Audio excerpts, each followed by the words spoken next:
my people mumeze mute? Mbahaye ikaze kuri The Grace TV show. Niba uri mushyashya rero icyo usabwa ni ugukora subscribe ubundi kugira ngo tujye tugumana muri video zigiye zitandukanye. Uyu munsi rero tugiye kurebera hamwe uburyo ushobora kwapurayinga visit visa. Muri video yatambutse twarebeye hamwe dokima ukeneye kugira ngo ube watangira kwapurayinga visit visa. Ubu rero tugiye gukora application step by step, turebe uburyo bikorwa, uburyo ushobora gusubmitinga ziriya dokima. Abantu benshi dukunda gutanga amafaranga kandi menshi bakatwapurayingira, bakabikora nabi rimwe na rimwe cyangwa se ntibabihe umwanya kandi ari ibintu ushobora kwikorera. Rero The Grace TV show irahari ku bwanyu kugira ngo mujye mwunguka ubumenyi, mumenye uburyo ibintu bikorwa. Reka rero dutangire turebere hamwe uburyo ushobora kwapurayinga visit visa yawe ukabyikorera nawe bikagenda neza. Uraza ufungure browser yawe, noneho uze utayipingemo hano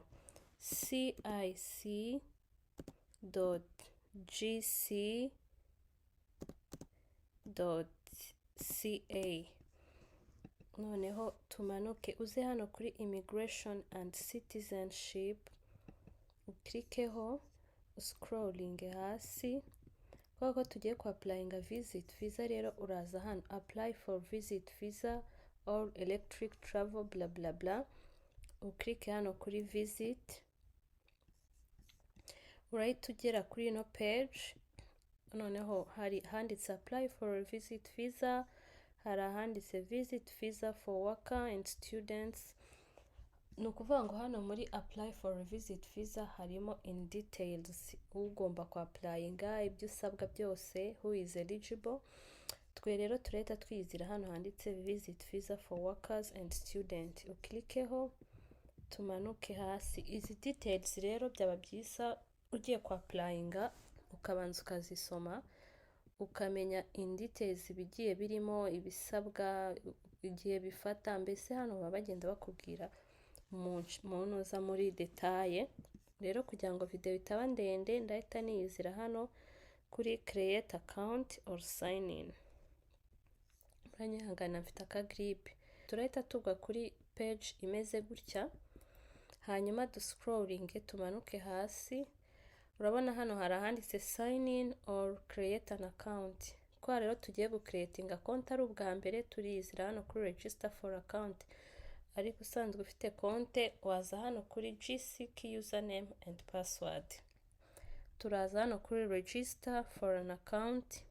Konte tugiye gucreate ni konte uzasubmitingiramo za dokima twabonye muri video nakoze bwa mbere. Iyi konte rero izajya igufasha gusubmitinga dokima, kureba amakuru, aho gukora follow up, aho dosiye yawe igeze, ndetse ni naho bacisha approval iyo baguhaye visa. So turahita tuza hano kuri option 1 gck username and password, hanyuma tuze hano handitse register with the gck username and password, tuklikeho. Noneho ngero koko nari nsanzwe mfitemo account, biransaba gusigning up ubundi kugira ngo dutangire creating inshyashya. So urabona rero ko ngeze kuri page ivuga ngo create your username. Ndaza hano kuri create your username, wenda username no munsi reka dukoreshe The Grace. Umva dukoresheje The Grace, wenda 1 2 3 dukore continue, hanyuma tuze creating password. Password igomba kuba iri strong, yujuje ibi bisabwa, ariko kwa ko iyi ngiyi mbona bampaye ikomeye, reka nze hano kuri option, hanyuma choose my own password, creating my own password. Okay, tuze confirming password yacu.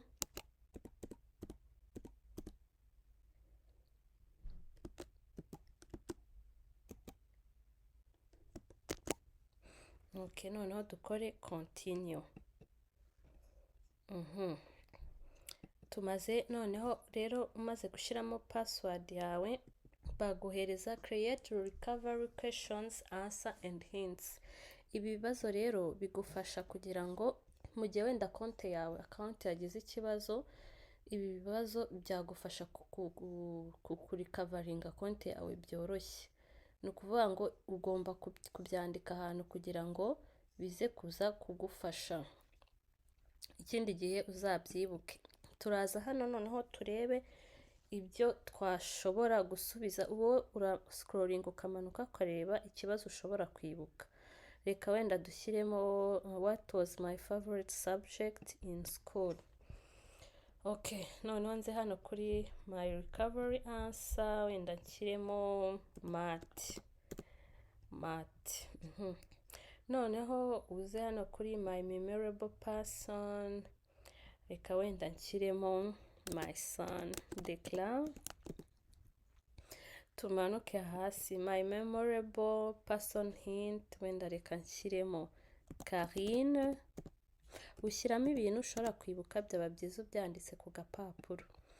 My memorable date, reka twandike wenda date y'uyu munsi 24 turi December 04. My memorable date hint, wenda reka dushyiremo 24 December 05. Ibibazo uba ugomba kubyibuka kuko biragufasha. Dukomeze dukore continue.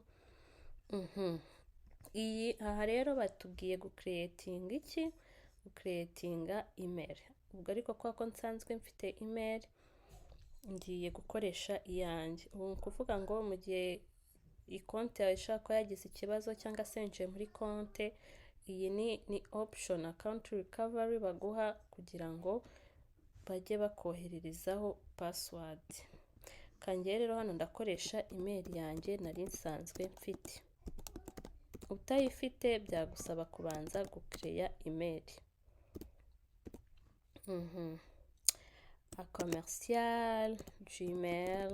commercial@gmail.com.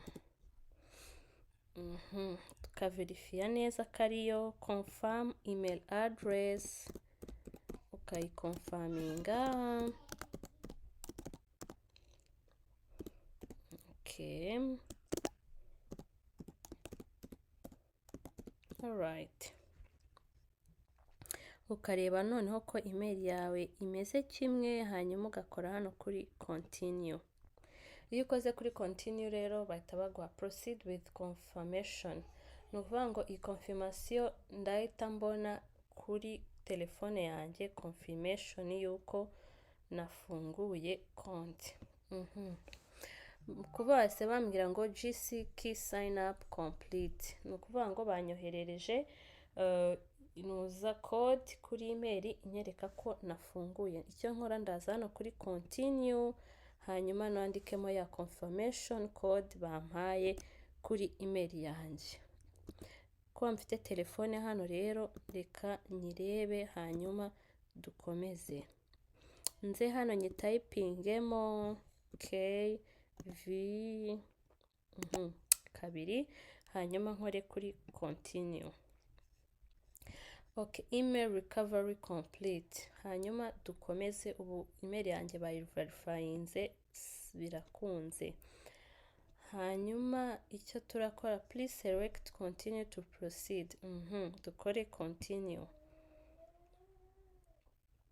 Okay, noneho hano uracuzinga ese ushaka kuzajya ubona nuza ino code kuri telefone, kuri laptop. Of course ndahitamo kuri set up mobile device, set up your desktop device. Reka njye nyibona kuri email, nkore kuri email. Twakomeje hazemo terms and condition for use. Ibi ngibi bisome byose, tumanuke tuze kuri I accept. Register your email address. Ni ukuvuga ngo ya email tumaze gushyiramo turongera tugaruke hano tuyandikemo hano. Okay. Bino bintu biroroshye, sinzi impamvu tujya gutanga amafaranga ngo babidukorere kandi ugasanga baduciye menshi. Okay, noneho nujujemo email, nze hano kuri continue. Icyo barahita bakora one time passcode, nayo barayohereje kuri email. Ndajya kuri email yanjye nyirebe, hanyuma nyandike, tuyishyiremo PSU A U again KAL. Nkare hano kuri continue. Noneho rero izi kode biba byiza uzanditse ahantu kugira ngo uzajye uzibuka, ko hari igihe rimwe na rimwe biba ngombwa ko ufungura konte yawe bakazikubaza. Ushobora kuzifotora cyangwa se ukazisevinga ahantu ushobora kuzajya wibuka. Ukaza hano yes I have secured, recorded and stored these codes. Ugakora kuri continue. Hanyuma kongera hano kuri continue. Noneho tukamanuka kuri terms and conditions, ukongera ukanza hano I accept. Iyi page rero tugezeho ni ingenzi cyane, ugomba kuyuzuza witonze. Aha rero tugiye kuzuza amazina yacu. Given name ndakoresha wenda Douglas. Last name nkoreshe wenda Karine. Aya ubwo ni amazina nkoresheje muri ino application, ariko wowe ugomba gukoresha amazina yawe nyayo. Nze hano kuri email address ndashyiramo ya email nakoresheje hahandi. Nyishyiremo gmail.com.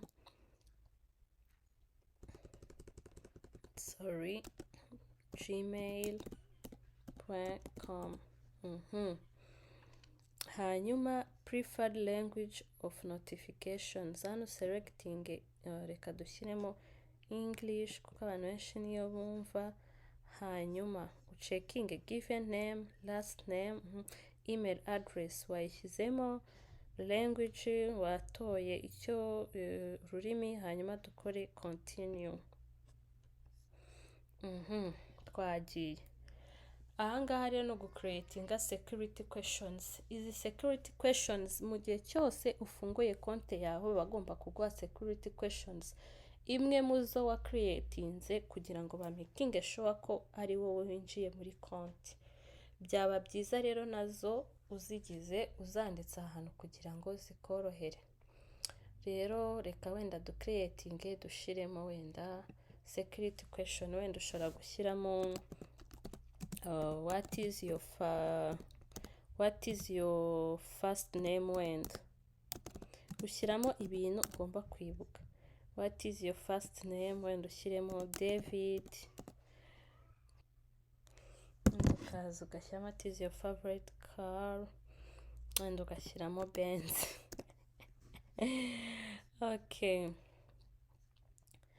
Noneho wamara gusubiza bino bibazo byose rero security questions, what is your first name David, ibi nizo security questions nashyizemo kugira ngo wenda ducunguze uburyo umwete. Hanyuma dukore kuri continue.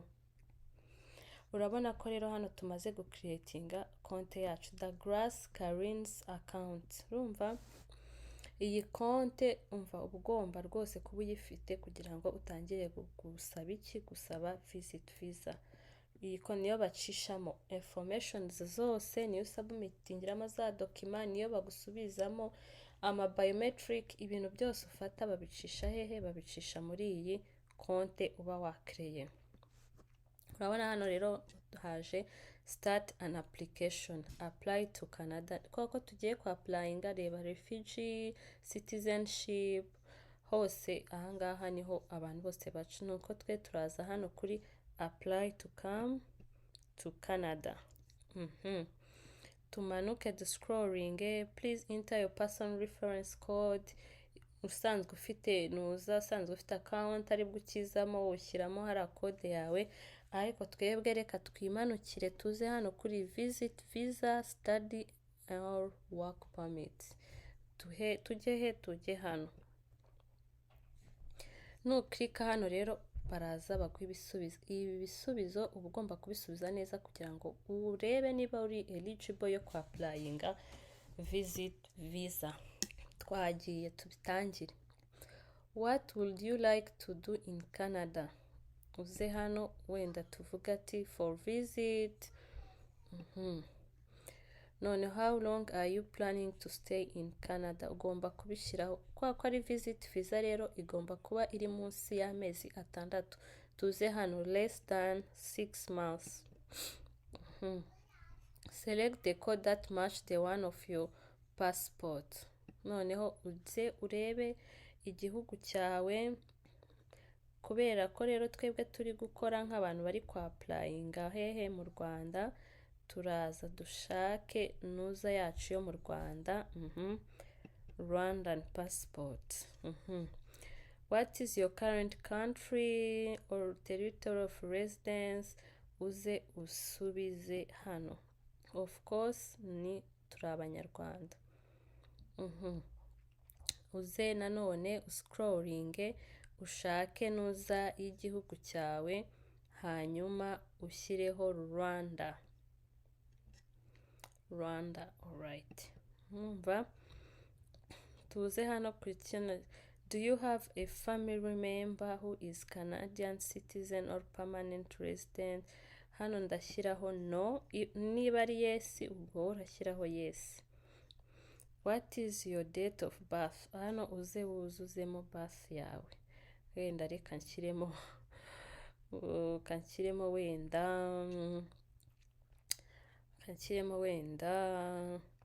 2 ko njye ndashaje. Select month, wenda ushaka gushyiramo March. Select day, gashyiramo wenda 7. It's okay, 7. Ugakora kuri ukareba neza ko wabyujuje neza, kuko iyo ugize ikintu wibeshyamo ewana kikubiza icyuya. Dukore next.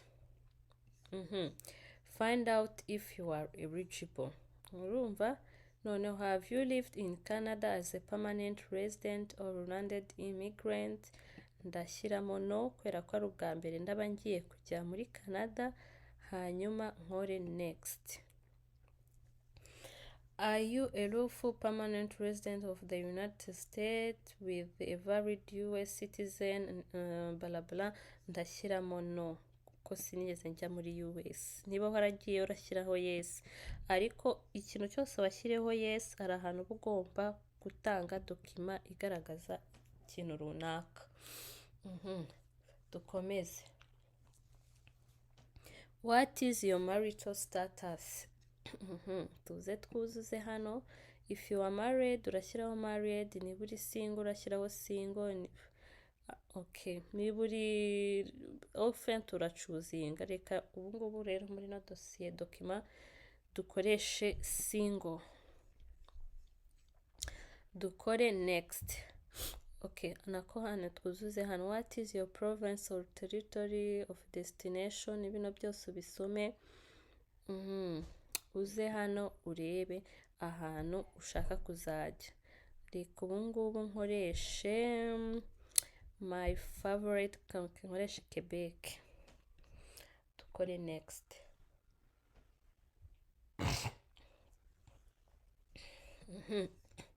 Tumaze gukora next rero, result zije zimbwira ngo based on the information you provided, the results below indicate whether you may be eligible to come to Canada. Hano rero bahita bakwereka bakakubwira ngo you are eligible to apply for a visit visa to travel to Canada. Urabona rero ko tubyemerewe. Hano bakata baguha n'igiciro byose, hanyuma wowe uzafata igihe ubisoma ko kugira video itaba ndende. Reka nkore continue. Tuze hano create your personal checklist. Hano ni naho byose baragusobanurira. Noneho dukore continue. tugiye gucreatinga check. Find out if you are eligible to apply. Okay, twakomeje. What is the main purpose of your visit? Uze hano twandike to visit family or friends, tourism, bino byose, ariko reka nkoreshe to visit family or friends ko turi gushaka visitor visa. Dukore next. Find out if you are eligible. Okay, do you have proof of your relationship with the person who invite you to Canada? Of course, yes. Niba ari no, ubwo nyine urashyiraho no. Okay, next. Okay, do you have a job in the country where you currently lived? Of course, hano nababwiye muri ya video ko ugomba gushaka visitor visa ari uko ufite akazi, turashyiraho yes. Do you own a business in the country where you currently live? Ndashyiraho no ko nta business mfite, ariko ubaye ufite business washyiraho yes. Do you depend on someone for financial support? Ndashyiraho no, ariko wenda ufite nk'umubyeyi wawe ari hano washobora gushyiraho yes, it depends n'ibyo nibikunogeye wowe. Have you traveled to other country in the previous 10 years? Ndashyiraho no. Niba ari yes, urashyiraho yes. Dukore next.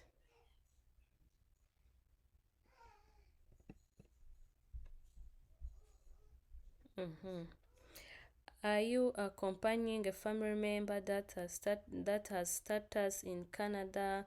Ndashyiraho no kuko nzaza njyenyine, ubwo ushyiraho no hano. Ukore next. Have you ever been arrested for being charged with or convicted for any criminal offense in any country? Urashyiraho no. Niba warigeze ufungwa cyangwa warahuye na criminal runaka, urashyiraho yes. Okay, ndashyiraho no. Nkore next.